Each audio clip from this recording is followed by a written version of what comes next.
Et je le disais en titre, elle a écrit l'histoire en devenant la première Miss transgenre au Fénois. Abel Hawata a été élue Miss UPF le week-end dernier.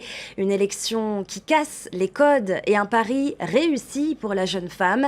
Elle est sur notre plateau ce soir pour nous raconter son expérience le week-end dernier. Abel Hawata, Yaorana. Yorana Sophie, ça va? Ça va très bien, merci. Merci à toi d'être présente sur le plateau ce soir.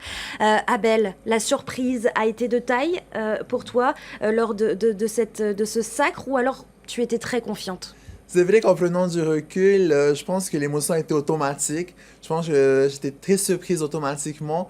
Mais lorsque je vivais le moment, j'étais mais pourquoi je suis surprise? Je comprends pas, alors que j'étais quand même confiante, assez confiante, car j'estime que j'ai tout donné et que cette victoire était juste la concrétisation de tout ce que j'ai fait. Alors justement, on t'a senti très très à l'aise sur scène. Comment est-ce que tu as vécu ce moment, le défilé, les préparatifs? Ah, mais j'avais hâte, j'avais juste une hâte, c'était de monter sur scène. Et à chacun de mes passages, je me disais, c'est comme si c'était le dernier, quoi. Donc vas-y, donne tout, déchire et va à fond.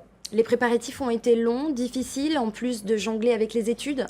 Ah oui, elles étaient longues et très difficiles car il y avait 4 mois de préparatifs. Donc, durant 4 mois, il a fallu gérer études, Miss et Mister UPF, vie personnelle, mais aussi projets associatifs.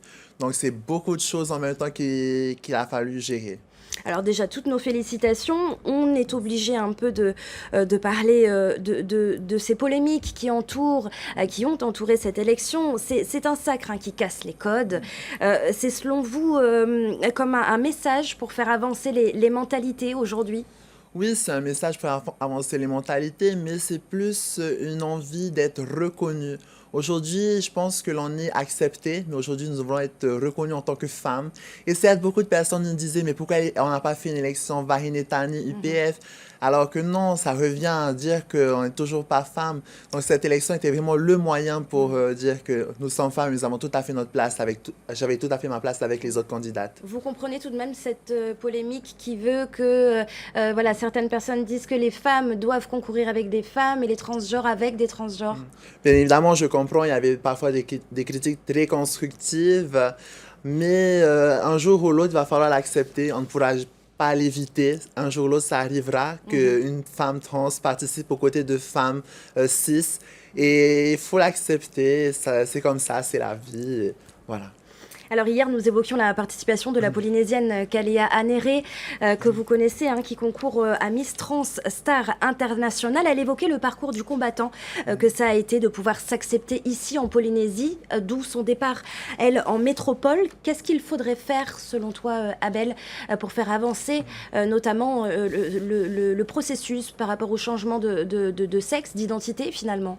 Ben, c'est de proposer des aides médicales afin de suivre toutes les femmes transgenres.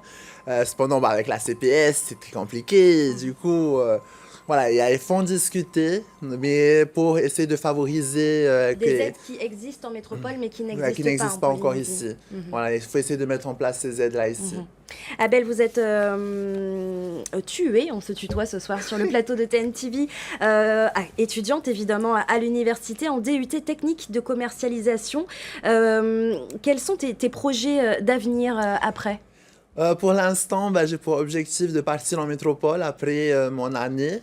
Mais bon, les plans ont un peu changé depuis Miss UPF, mais je reste toujours focalisé sur mon départ pour la métropole afin de continuer vers une licence en management en métropole. Et vivre d'autres rêves éventuellement de réaliser d'autres rêves, pourquoi pas le rêve français, on ne sait pas.